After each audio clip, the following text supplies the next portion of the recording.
Bonjour à tous, on se retrouve sur Séphiroth et compagnie et je vais continuer donc sur le conte des fils échangés. Et la dernière fois, on s'était arrêté sur cette notion absolument primordiale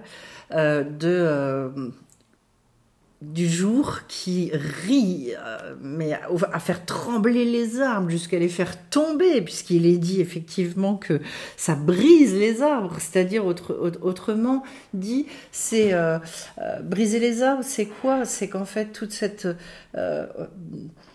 cette nature-là, tout ce en quoi on croit dans le monde naturel, c'est-à-dire de toute façon les lois de la logique, les lois de tout ça, en fait il y a une manière de vivre qui est une manière qui va bien bien au-delà, et que donc j'avais expliqué que être vraiment fils de roi et trouver cette royauté chez soi n'arrive que quand on est capable dans les plus grandes obscurités de notre vie, de justement pousser ce rire en sachant que de toute façon la lumière, le jour va arriver derrière, et que c'est la qualité première du fils du roi, et de se dire au-delà des difficultés de la vie, au-delà des galères, au-delà des chagrins, au-delà, il y a cet au-delà, et que tout ça, je sais que ça n'est que passager, mais que derrière ça cache, ça masque quelque chose qui est de l'ordre justement d'une joie sans fin, et que de toute façon il y a la vie, ça c'est toujours plus fort, et que ça gagnera tout le temps. Voilà, donc cette force là qu'on a à développer, où est-ce qu'on voit que c'est à développer? Eh bien parce que quand le tzaddik il raconte tout ça donc au fils du roi, le fils du roi il dit, enfin il se dit tout ceci fut très surprenant à ses yeux. Et il dit quelle chose étrange que le jour se rit de la nuit. C'est-à-dire à quel point au démarrage, quand on commence à prendre conscience qu'on est un être spirituel, qu'on a une neshama, qu'il y a une part divine en nous, que cette part-là, en fait, elle n'a rien à faire de tout ce décor, de toutes ces illusions dans notre vie, c'est étrange. C'est-à-dire, c'est une idée qu'on a du mal à appréhender. Pourquoi est-ce qu'on a du mal? Parce qu'en fait, on ne l'a pas vécu encore. Parce qu'on veut bien y croire, on se dit, bon, allez, je suis une gentille fille, je suis un gentil garçon, pourquoi pas si on me dit que vraiment c'est comme ça, mais l'idée, elle n'est pas encore passée, elle n'est pas descendue dans le cœur. C'est pour ça que le conte, il n'est pas fini, hein, parce que quelque part, s'il suffisait de savoir ça pour le vivre, ce serait formidable, mais c'est toute la difficulté de la vie, c'est de faire descendre la compréhension jusque dans les tréfonds de l'être. Et de pouvoir vivre avec cette chose-là, d'où tout le chemin qu'on doit tous parcourir. Donc, et ce renforcement dont parle Rabbi Nachman extrêmement souvent. Donc voilà, ce côté extrêmement étonnant, même pour le fils du roi, parce qu'il n'est même pas question d'en parler. Le Nefesh, lui, il ne s'inscrit pas là-dedans. C'est pas du Nefesh dont on parle ici, c'est de la Neshama qui se dit, mais qu'est-ce que c'est que ce truc? Donc on peut vivre à ce niveau-là. Ça veut dire qu'effectivement, puisqu'on a vu que le vrai fils du roi, il ne sait toujours pas qui il est. Hein. Autant le Nefesh, le fils de la servante, il a compris qu'en fait, la royauté, il se dit c'est dommage que je l'ai lâché, parce que quelque part, c'était une situation un peu plus enviable, entre guillemets, mais quelque part, de toute façon, j'étais enfermée là-dedans et que je savais que c'était pas ma place. Mais le vrai fils du roi, il le sait toujours pas, cette chose-là. Et que donc, que le tzaddik lui ouvre cette porte-là et lui dise, tu sais, être roi, c'est ça. Être roi, c'est de comprendre à un moment donné que, en fait, le jour se rit de la nuit. Et pas parce qu'il est déjà arrivé, mais parce que de toute façon, il sait qu'il va venir, lui. Et donc, voilà. Qu'est-ce qu'il continue il dit, après avoir reçu une telle réponse, il ne pouvait plus poser de questions. Autrement dit, c'est tellement surprenant, je le vis tellement pas que de toute façon, en fait, ok, j'ai intégré, j'ai entendu la notion, mais je sais même plus quoi dire en fait. Je sais plus quelle autre question poser, parce que c'est très loin de moi en fait, encore cette idée-là. Elle n'est pas incarnée du tout. Qu'est-ce qui se passe ? L'homme de la forêt au matin s'en va à nouveau. Alors ça, on en avait parlé la dernière fois, on avait dit le tzaddik, à chaque fois que le jour il arrive en fait, eh bien, hop, il part. Il a donné toujours, effectivement, ce qu'il fallait pour manger, pour boire. Donc, en fait, il laisse, durant le jour, il laisse chacun vaquer à ses occupations et continuer à se nourrir, continuer à étudier, continuer à tout ça. Et le soir, à nouveau, il revient, voilà. Et encore, ils mangent, ils boivent. On sent qu'en fait, à chaque fois, cette notion, donc ça veut dire, qu'est-ce que ça veut dire? Que durant tout ce temps-là, de préparation pour que la Neshama, elle prenne sa place, en fait, c'est une préparation sans cesse dans l'étude, dans le fait que je vais devoir me poser des questions, m'interroger, grandir, me nourrir, se désaltérer. C'est toujours manger et boire, avoir soif. Donc aussi créer la soif. La soif, c'est quelque chose de très très important parce qu'en fait, c'est ça qui nous fait vibrer. Quelqu'un qui a plus soif de rien, qui a plus faim de rien, c'est une catastrophe. Je veux dire, heureusement qu'on a cette envie-là. Il y a une maladie d'ailleurs comme ça. C'est très dur, très très très dur. Et donc voilà, et ils passent la nuit. Bon. Et puis alors, qu'est-ce qui se passe pendant la nuit? On va nous expliquer un peu comment ils vivent les choses. Eh bien, en fait, ils entendent dire les rugissements des bêtes sauvages qui hurlaient avec toutes sortes de grondements. C'est très intéressant ça. Le lion rugissait, le léopard rugissait avec une autre voix. Donc il y a plein de voix différentes. Et ainsi de suite pour les autres fauves, chacun grondant avec sa voix. Donc ça veut dire qu'il y a tout un tas d'animaux et que la voix de ces animaux-là dans la nuit, donc dans l'obscurité, elle fait figure de rugissement terrifiant, terrible. Et que chacun a une voix propre. Il est dit, les oiseaux caquetaient, sifflotaient, et ainsi tous hurlaient avec des cris sauvages. Autrement dit, c'est tous les bruits de la création, tous les bruits de ces animaux-là, qui les terrifient littéralement. Mais attention, c'est pas fini. Au tout début, ils furent effrayés. Car la peur les empêchait de bien prêter l'oreille. Mais lorsqu'ils tendirent l'oreille attentivement, ils entendirent qu'il s'agissait du son d'un chant. Ils chantaient une merveilleuse mélodie qui était une nouveauté surprenante. Ils prêtèrent encore plus attention et remarquèrent qu'il s'agissait d'une musique extraordinaire qui était une surprise étonnante. Vous voyez, petit à petit, ça grandit, ça grandit. C'était un très grand délice d'entendre cela comparé auquel tous les plaisirs du monde semblaient nuls et insignifiants par rapport à ce plaisir.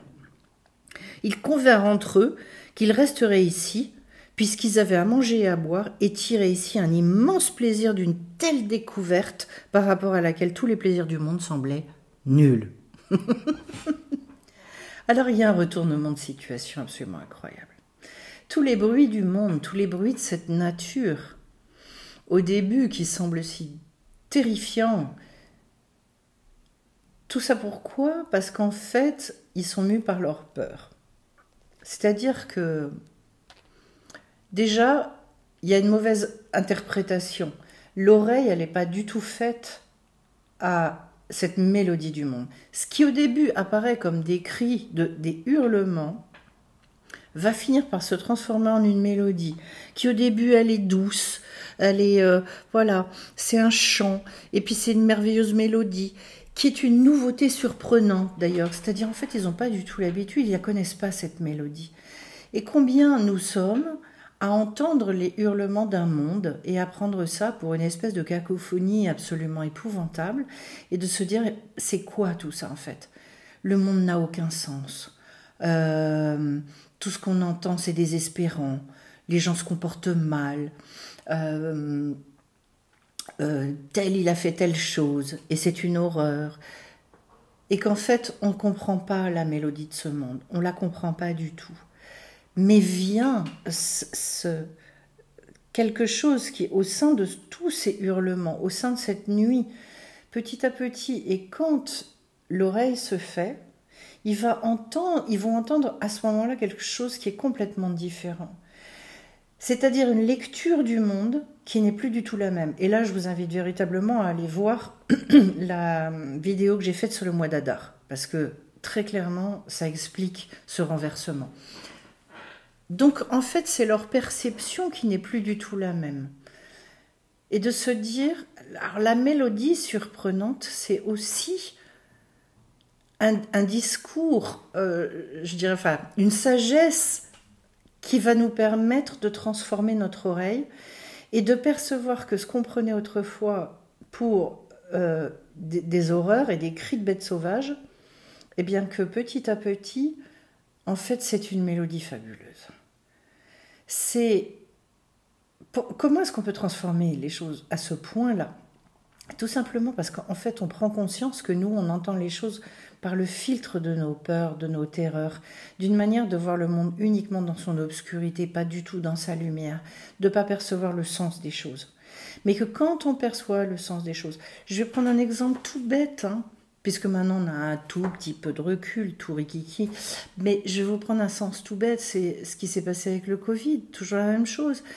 Autrement dit, ce qui a été pris sur le coup et combien il y a eu de catastrophisme et combien il y a eu de bavardage, et oh là là, et qu'est-ce que c'est, d'où ça vient, et qui a fait quoi, et comment, et machin, et truc. Ok?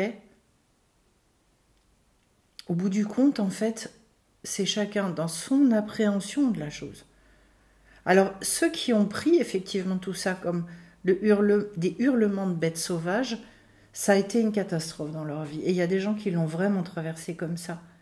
Et puis il y a des gens qui ont entendu une mélodie merveilleuse. Il y a des gens qui ont pris ça complètement autrement. Et qui finalement, pour lesquels ça a été une espèce de booster et de croissance, d'ouverture sur le monde, qui a été un regard complètement différent. Donc ils ont entendu cette mélodie-là. Et il y en a d'autres, ils ont entendu une cacophonie, ils ont entendu que de l'horreur et de l'enfermement et des hurlements de bêtes sauvages. Ce qu'il y a d'intéressant aussi, c'est de se dire que c'est tous les animaux. On le voit, le lion, le léopard, on avait dit tous les autres fauves et même les oiseaux qui caquettent, qui sifflotent, etc. Ce qu'il y a d'intéressant d'ailleurs, c'est que les sages expliquent que les oiseaux, il n'y a pas de filtre. Vous savez que les oiseaux, ils chantent et ils ont des chants absolument incroyables. Les sages expliquent qu'en fait, eux, ils entendent directement ce qui est dit dans le ciel et qu'en fait, ils sont sans filtre, ils le disent. Donc, quelqu'un qui a la lecture de ça, comme l'avait par exemple Shlomo Amelech, le roi Salomon, qui entendait ça, ça veut dire qu'en fait, il entendait tous les messages cachés. Voilà, il avait de quoi décrypter, décoder. C'est ce dont je parle dans le mois d'Adar. Voilà, j'explique toutes ces choses-là. Et donc, c'est très intéressant de se rendre compte à quel point nos sens sont soumis, toutes nos perceptions sont soumises au filtre que nous, on a imprimé là-dessus. Donc en fait, à égalité d'événements, c'est pour ça qu'il y a une personne, elle va se servir de l'événement comme une espèce de tremplin, par exemple perdre son boulot, pour finalement rebondir et vraiment trouver une place qui est 10 fois plus adaptée à elle, où il y en a une autre pour laquelle ça va être une catastrophe qui va complètement s'effondrer, et au lieu de tirer parti de la situation, et on juge personne, c'est pas ça, mais c'est de regarder à quel point le son qui va parvenir dans l'oreille de la personne ne va pas du tout être le même. Pas du tout être le même. Et donc, il y en a une qui va vous raconter le cri des bêtes fauves et il y en a une autre qui va vous raconter une merveilleuse mélodie. Et qu'en fait, quand on comprend cette chose-là, ça veut dire qu'effectivement, il y a toute une rééducation à faire au niveau de l'oreille, il y a une rééducation au niveau des yeux, il y a une rééducation dans tous nos sens, puisque nos sens, c'est tout ce qui nous relie au monde. Voilà.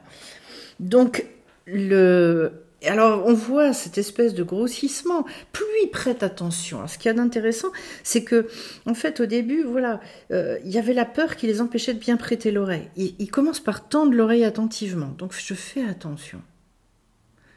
Et déjà, si je n'ai plus par le filtre de la peur, je vais complètement entendre un autre message.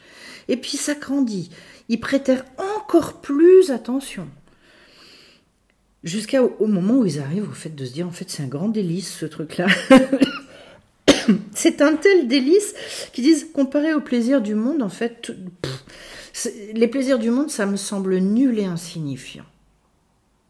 Autrement dit, ce qu'il y a d'intéressant, c'est que quand on commence à mettre ses lunettes, où la Neshama commence à décrypter et à entendre les choses, ce qui autrefois occasionnait des frayeurs épouvantables, va susciter chez nous un monde de délices, où on va se dire, mais en fait, tout ce à quoi je me suis accrochée avant, tout ce qui occasionnait mes plaisirs dans ce monde, mais c'est nul par rapport à tout ça.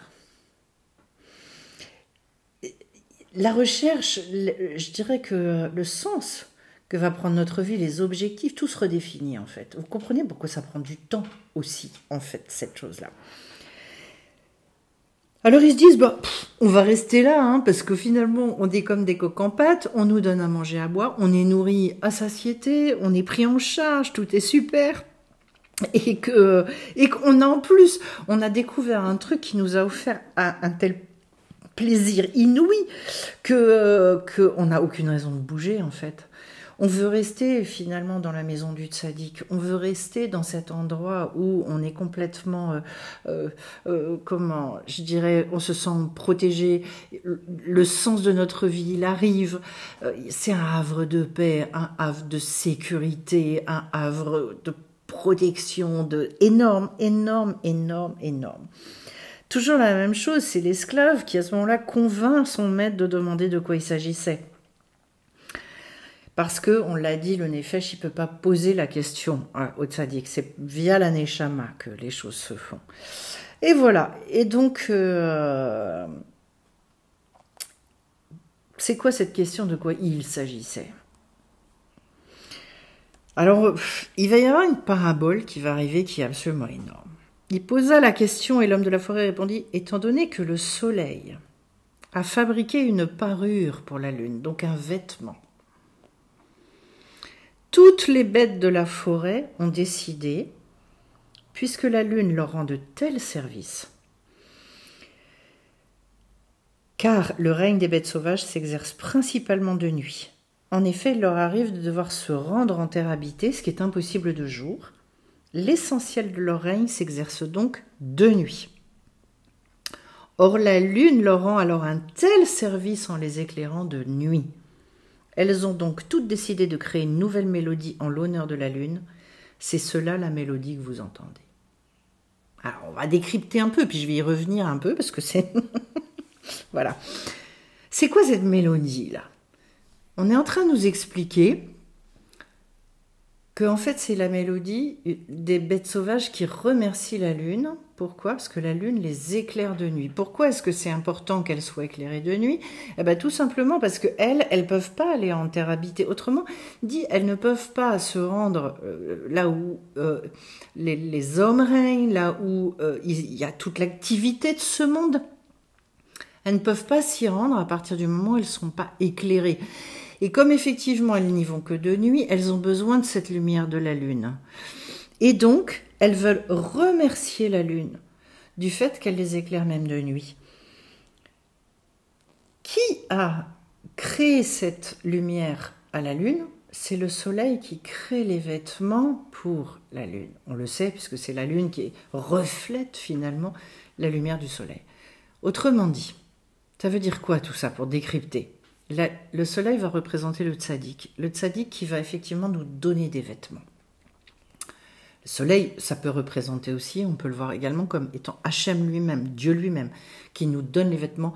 J'en ai parlé, je ne sais plus dans quelle vidéo, voilà. Mais sans doute dans la vidéo sur le mois d'Adar. Et donc en fait, chaque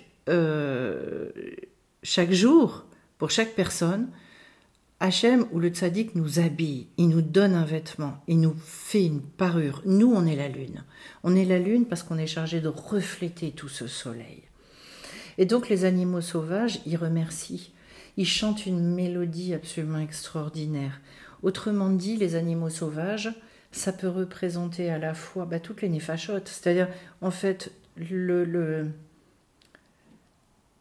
tous nos instincts, toutes nos pulsions, tout ce qui en nous est esclave finalement du vrai fils du roi, quand ils voient en fait toute cette lumière de la lune, ils se disent waouh, en fait nous on n'a plus besoin d'avoir peur, on n'a plus besoin de crier, on n'a plus besoin de hurler, on n'a plus besoin Donc, pourquoi? Mais parce que la lune, de toute façon, elle est là, elle nous éclaire. C'est-à-dire que la Neshama, elle va m'éclairer. Donc moi, je vais arrêter d'être enfermée dans des choses, je vais arrêter de me sentir prisonnier et impuissant, je vais arrêter de pouvoir de sentir que il n'y a pas de sens dans ma vie, que je suis incapable de me fixer des vrais objectifs, que je n'arrive pas à savoir ce qu'est ma mission de vie, qu'est-ce que je fais ici. Je vais arrêter d'avoir peur parce que finalement, autrefois, j'ai pris une place indigne. Non, parce que maintenant, je vais véritablement être illuminée par la lune. Donc finalement, tout prend sens. Je me sens protégée, je me sens guidée, je me sens fort, même dans l'obscurité. Et donc en fait, ce que le Nefesh il va pouvoir exprimer, c'est tout sauf des cris et des rugissements. Le Nefesh il va pouvoir se dire, waouh, en fait, tout ce qui se passe dans ma vie, c'est pour me faire grandir, c'est pour mon bien, c'est pour quelque chose d'extrêmement positif. Ça veut dire aussi, puisqu'on l'avait dit, on l'avait expliqué la dernière fois, au niveau de tous ces rugissements, que tous les événements qui se passent dans le monde, que tout ça, je vais les percevoir complètement différemment, parce qu'il y a cet éclairage-là. Parce que la lune, elle n'est plus... elle n'est plus nue. Elle est habillée, et elle est habillée par cette lumière du tzaddik. Et d'où la mélodie. Autrement dit, il nous incombe à nous tous, finalement, non seulement d'entendre la mélodie de ce monde, on en avait parlé la dernière fois, de se mettre à l'écoute avec cette attention extrêmement importante, mais en plus, chacun d'entre nous, il nous incombe de participer et de chanter ce dont Rabbi Nachman parle dans tous ses enseignements, du chant nouveau. Voilà, le fameux Nachman Meuman. Mais il y a une autre dimension qui est... comment est-ce que je peux vous dire ça? Même dans la manière de s'exprimer, de parler du monde. Il y a une manière très désespérante de parler du monde, et là on rejoint le rugissement des bêtes sauvages, et il y a une manière, je dirais, pleine d'espoir, pleine de grandeur, de beauté, qui participe à une mélodie absolument magnifique. Alors, Rabbi Nachman en parle beaucoup de cet aspect-là des choses, il parle des 10 mélodies, etc.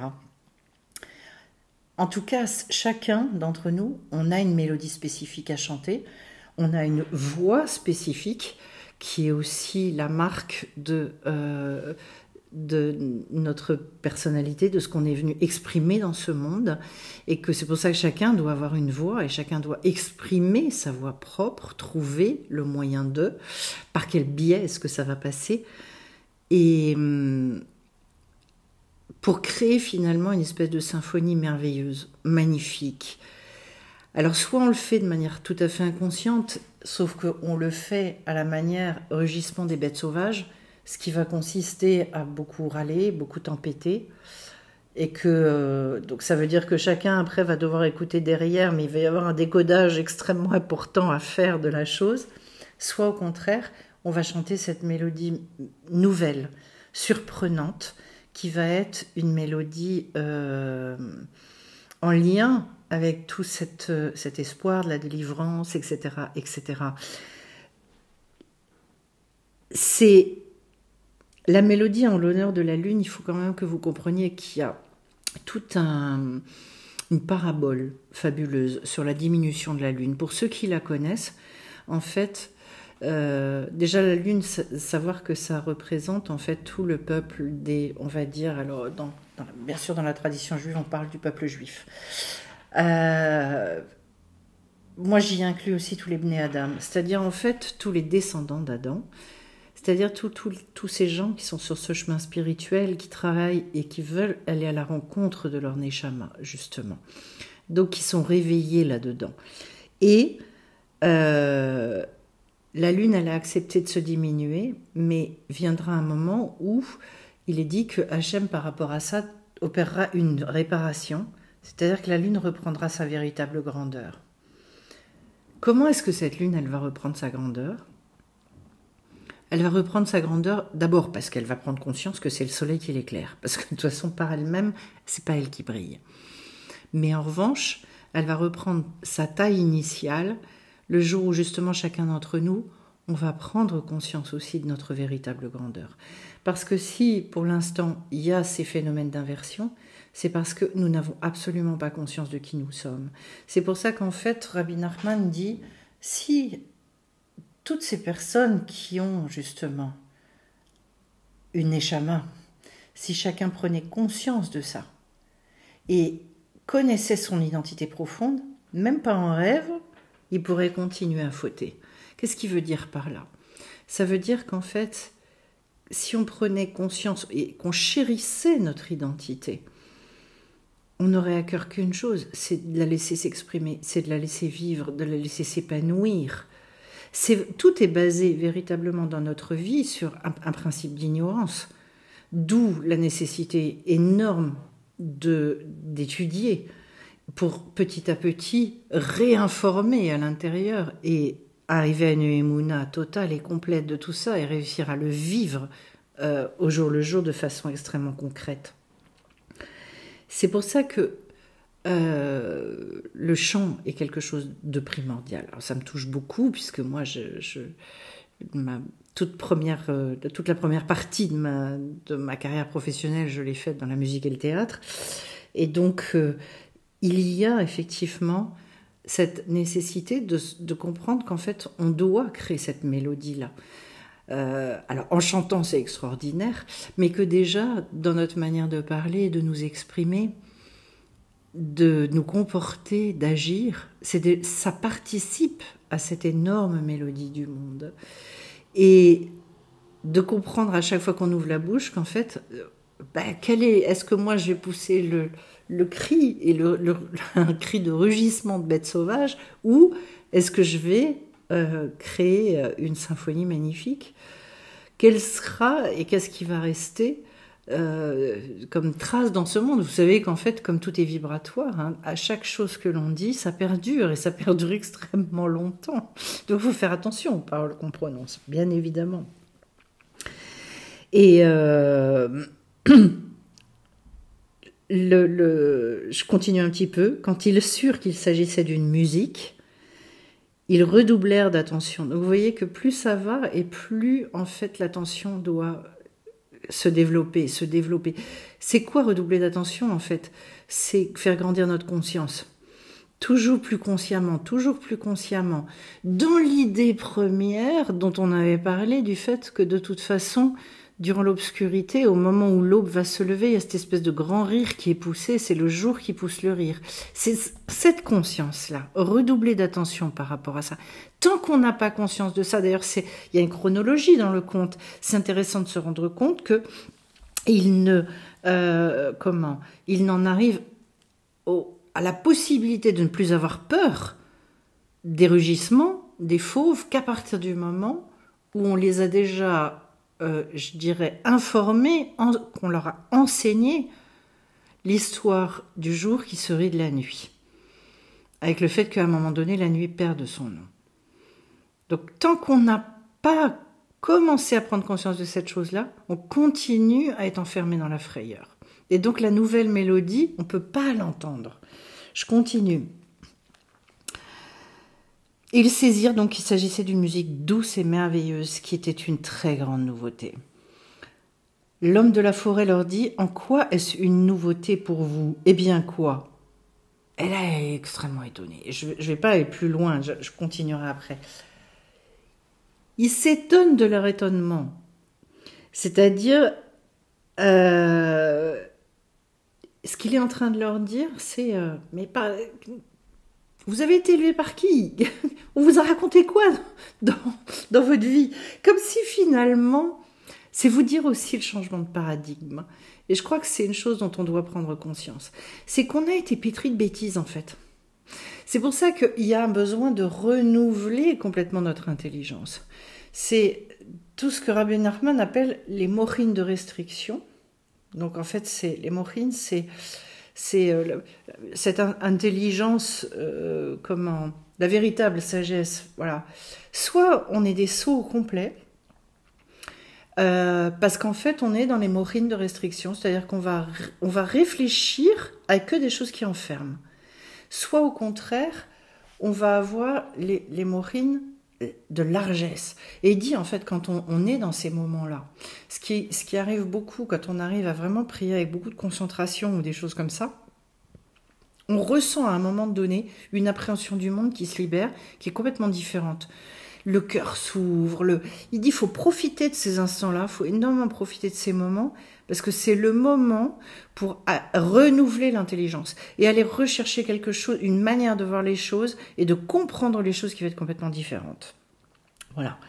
Et donc, en fait, voilà. C'est de comprendre aussi à quel point, pour le tzaddik, comment se fait-il que ce soit une nouveauté pour vous? Réalisez dans quoi vous êtes enfermé, je veux dire. C'est réaliser la profondeur de votre bêtise, de votre sottise. Et je pense que, d'ailleurs, on ne peut pas venir dans la tradition juive sans savoir qu'on va être bousculé et qu'on va être bouleversé. Je vois des gens qui viennent petit à petit, qui repartent, qui reviennent, qui repartent, et c'est très bien. Enfin, je veux dire, moi, c'est pas un problème. C'est Hachem qui gère tout ça, c'est pas à moi de gérer ces choses-là. Mais systématiquement, je sais que parce que la Neshama, elle était parfaitement au courant du fait que ça va induire pas mal de bouleversements.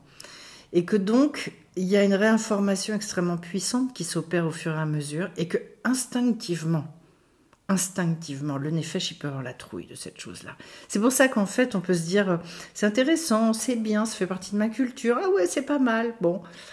Mais bon, voilà, point trop d'en faut.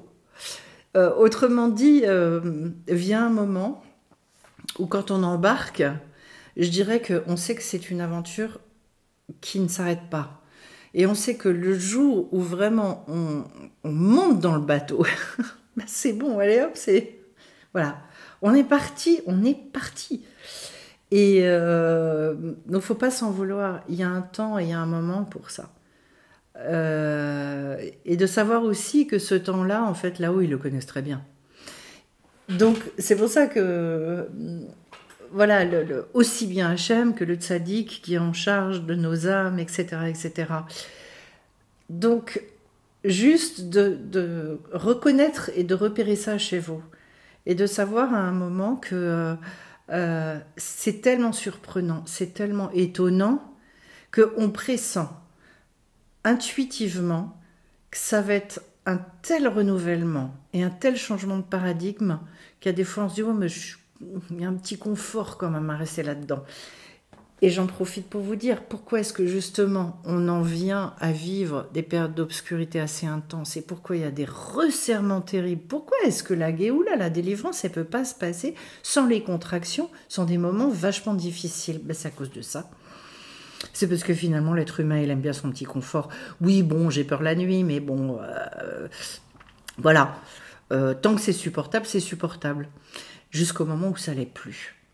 Et il faut attendre le moment où ça devient insupportable et où on se dit en fait j'ai plus rien à perdre. J'ai plus rien à perdre parce que l'inconfort de ma vie est tel que finalement là quelque part j'ai plus le choix. Mais que quelque part tant que j'estime que j'ai encore le choix et que c'est encore vivable comme ça, je vais rester comme ça. Et c'est incroyable comment ça me parle cette chose-là.